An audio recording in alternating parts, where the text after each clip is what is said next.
One Piece chapter 1110, it is titled Starfall, and I just got a question off rip. We crowned this chapter of the year because it was pretty damn good. I'd say that this might be my favorite chapter in Egghead, and I know not just me, but a lot of people within the community, they have a lot of content off of this. But we continue with Egghead. In the last chapter, the Gorosei, they got special summoned by Saturn and they were appearing on the island. And in this one, the Gorosei, their forms were revealed and a lot of chaos happened. The moment that they got there, they got busy, got down to business. Really good chapter. But if you guys enjoy regular breakdowns like these, make sure you guys like the video, subscribe to the channel, and hit the notification bell so you guys never miss out on a new video. That way, my name's Potential Unleashed. And let's get into chapter 1110's breakdown. The Gorosei have arrived on Egghead, and I do plan on doing an in-depth video about the Gorosei, about their powers, and who they could potentially fight. That will go up on Wednesday, so if you guys are looking forward to that, make sure you guys subscribe to the channel. But back to the chapter, similar to Saturn, if you look really closely, you can see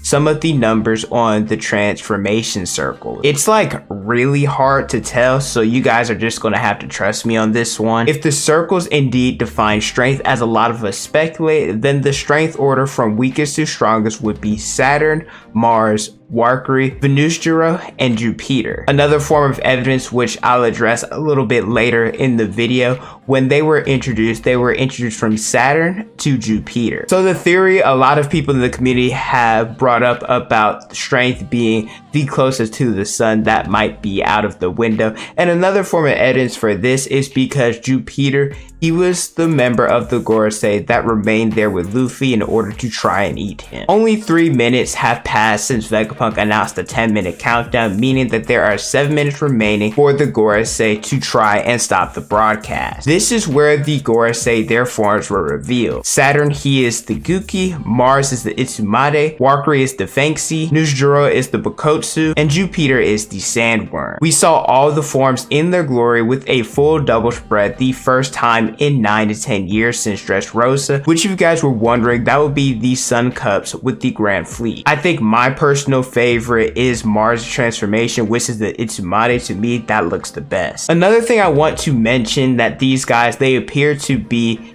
in their awakened zone forms, and a lot of us speculate that they are potentially mythical zones, but Oda, he did not introduce what exactly the devil fruit type is of the Gorosei, which kind of gives more fuel to the fire in the community speculating that the Gorosei, they don't actually have devil fruits, but they're actually devils themselves. And I can kind of agree. I kind of think that they have devil fruits that are mythical zones and that they're immortal. Now, I don't know how they became immortal. It could be the Ope no Mi surgery, not really sure, but I think that their immortality is why they're able to regenerate like that, and while they're able to fight as hard as they can, and on top of that, they have mythical devil fruits. I do like that the Gorosei, they're all about action. They're not playing around, because the moment they got here, Nuzjuro transformed in his awakened zone hybrid form. He attacked the Pacifista by freezing them, and his attack reminds me a lot of Brook, who was able to use freeze attacks because of the chill of the underworld. Nuzjuro, he does appear to have a black blade in this chapter, and it's not an actual black blade because a while ago we've seen him draw his sword before and his blade was not black, so chances are he probably just coated it in armament hockey. In mere moments, Nuzjuro, he neutralized half of the Pacifista, which one shows how fast he is, because in one panel you see him running, taking out each Pacifista, and two, the worries that the vice admirals had about destroying the Pacifista and about potentially canceling the Buster Call is no more. I also want to mention that Mars dove into the Labostratum, which is important because this is where Lucci, Zoro, and Jinbei currently are. Nuzjuro, as I mentioned, he was neutralizing the Pacifista and kind of headed in that direction. I mean, you saw him in the same panel. Chances are he can find some way to get there as well. Not really sure. I mean, the entire chapter we see Sanji giving updates, telling the other Straw Hats to get out of there because monsters have appeared. But Sanji, he can skywalk. Chances are he'll probably get there. I think that the matchups, well, I guess a quick version, I plan on doing this like I said in my in-depth video, but I do think that Lucci, he's probably still going to be up because you know how One Piece is. I think that Jinbei will take on the remaining of Lucci, and then Zoro will fight against Nuzjuro, and then Sanji will go against Mars. With everything that is going on at Egghead, the Zoro and Lucci fight, let's be honest, it needs to be wrapped up. Jinbei currently sees the two fighting as he is talking to Sanji, and Sanji, he calls Zoro a bird, and I think that's funny because Zoro, he hears him and he's like, word, you said that? Alright, let me show you how it's done. Zoro starts taking the fight seriously and finishes the fight with a Hahuva spot hunch, which Hahuva in Buddhism, it essentially means a cold hell, which a lot of people are using this to then back why Zoro fight against Zoro. Like I said, we'll mention this in my Wednesday video. I do want to address a little bit with two things. Number one, potential conquerors coding, and two, how long the fight took. First, I see a lot of people say that the fight, it took 6 months for Zoro to beat Lucci. And although that is technically true,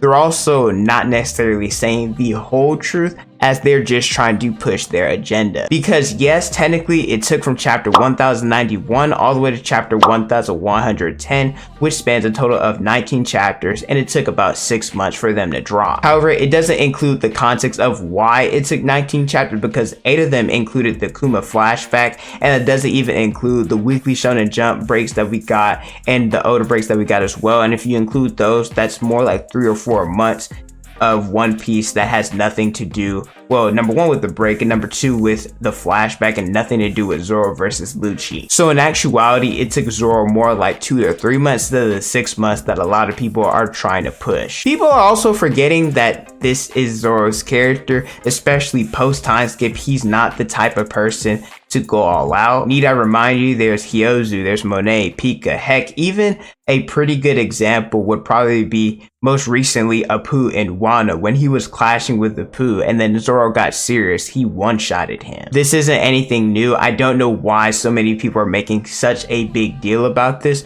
but I'll probably address this in a future video. I also saw people question whether or not Zoro was using advanced conquerors in this final attack, and if you want my answer, I'm not entirely sure, but I'm leaning more towards yes. It's really hard to say, and I think in order to properly verify this, we'll have to wait for the anime to adapt this scene because it won't be in black and white. The reason why I do believe it was a conqueror's coded attack, and yes, I understand that Zoro, he was using King of Hell attacks a few chapters before this one, but in this moment when he defeated Rob Lucci, he did not use King of Hell. Similar to when Luffy, you can tell whenever he's in his different forms, with Jet being gear 2nd, Kong being gear 4th, and Adon being gear 5th. In his fight with King to distinguish advanced conquerors, we saw green hockey from Zoro, and his attack would start off with King of Hell, for example, King of Hell Purgatory Onigiri, King of Hell Dragon Damnation, etc. And sometimes I hate it whenever Oda does this with the Black Lightning, because sometimes it's really hard to distinguish